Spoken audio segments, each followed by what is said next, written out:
The monoploid is a ready-made inbred, produced in half the time, and these 100% pure inbreds show a marked degree of uniformity. The result is a happy one for the corn breeder. The genetic traits are fixed, and they can be counted upon to breed true. Seed samples of all inbreds must be kept until they can be tested in crosses. Not all inbreds are good, and many are discarded. But once an inbred line has passed the initial testing stage, it will follow a standard procedure employed on all new DeKalb hybrids. The old-fashioned method of painstakingly pulling out the tassel on every female plant may be on the way out. Loring Jones has been developing male sterile inbred lines for several years. Notice the comparison between a sterile line which has no apparent anthers and which sheds no pollen with a fertile tassel loaded with pollen. Pollen is the male element. Changing a proved inbred line to a sterile one is a complicated process. Jones describes the method with the use of these diagrams. On your left, the female cell, having sterile cytoplasm, is cross-pollinated with the proved inbred line at the right. This proved line is carrying excellent genetic qualities that have been shown by tests to be desirable, and which appear in the diagram as the blue worm-like chromosomes. The objective is to replace the fertile cytoplasm with the sterile cytoplasm, but still retain the same excellent genetic characters of the proved inbred line. This is done through 6 generations of backcrossing or breeding back to the original proved line.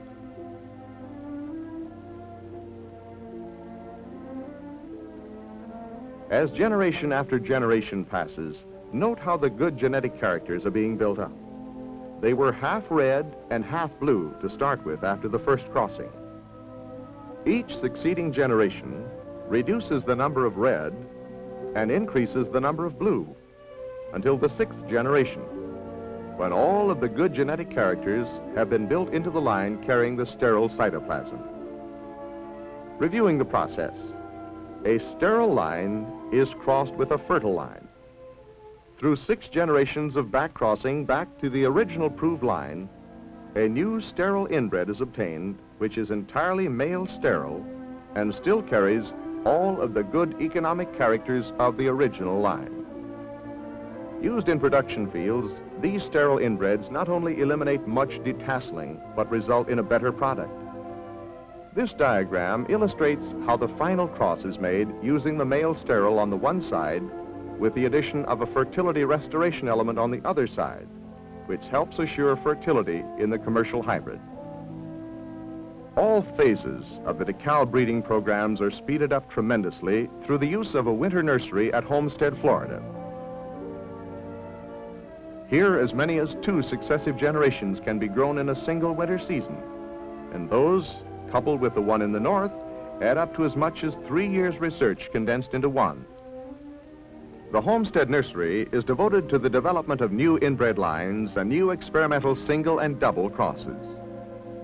Glenn H. Stringfield, longtime corn breeder with the United States Department of Agriculture and the Ohio Experiment Station, is now utilizing his wealth of knowledge and experience in developing new DeKalb inbred lines.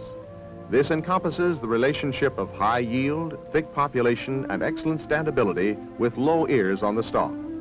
String, as he is known among corn scientists, is busy at work harvesting this new material.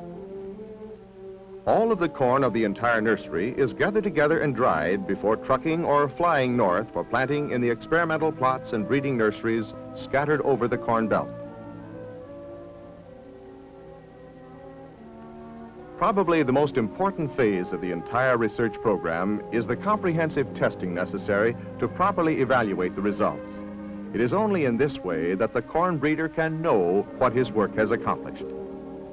Experimental crosses are checked in many master plots, where as many as 2,500 individual crosses are being compared. Each row is a separate entity and is carefully checked for appearance, shank length, standing, and weight.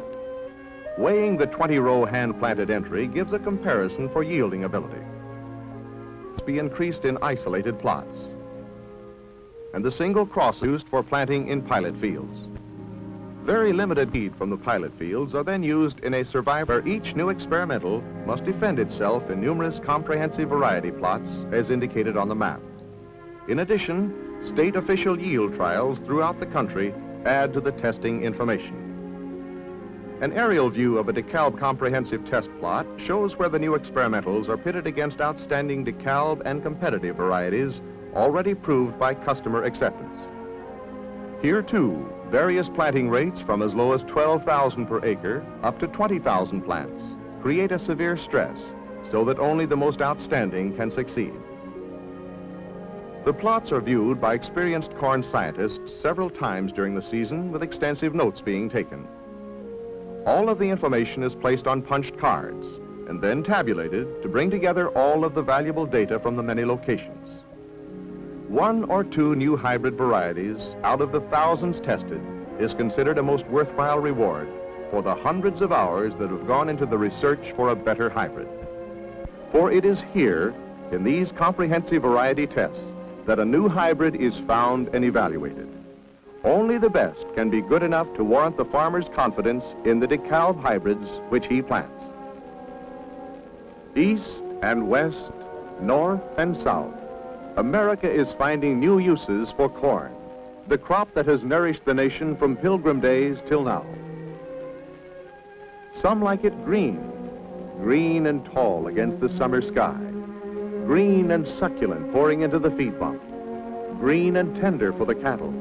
Yes, some like it green. And some like it gold, a golden stream cascading from the spout, a golden mountain growing in the wagon box. Some like it green, some like it gold, some like it in the crib 9 months old. A comforting store against the long, cold winter. Poultrymen feed their caged layers, mashes enriched with corn, or scatter the bright kernels on the ground. Hog raisers fatten their pigs on corn. And marbled steaks come from the great cattle feeders. Dairymen find that the corn plant makes fine feed for milk cows, and that corn is king of the ensilage crops. It seems like a long and weary road, but every step is necessary to ensure the best hybrids for which DeKalb is famous. Yes, in so many ways, through the control of the writhing, moving, creeping, probing, vacillating living cell, DeKalb scientists are making sure that tomorrow's harvest will be more beautiful, more bountiful, more rewarding than ever before. Acres of science are harnessing the living cell to do what man wishes.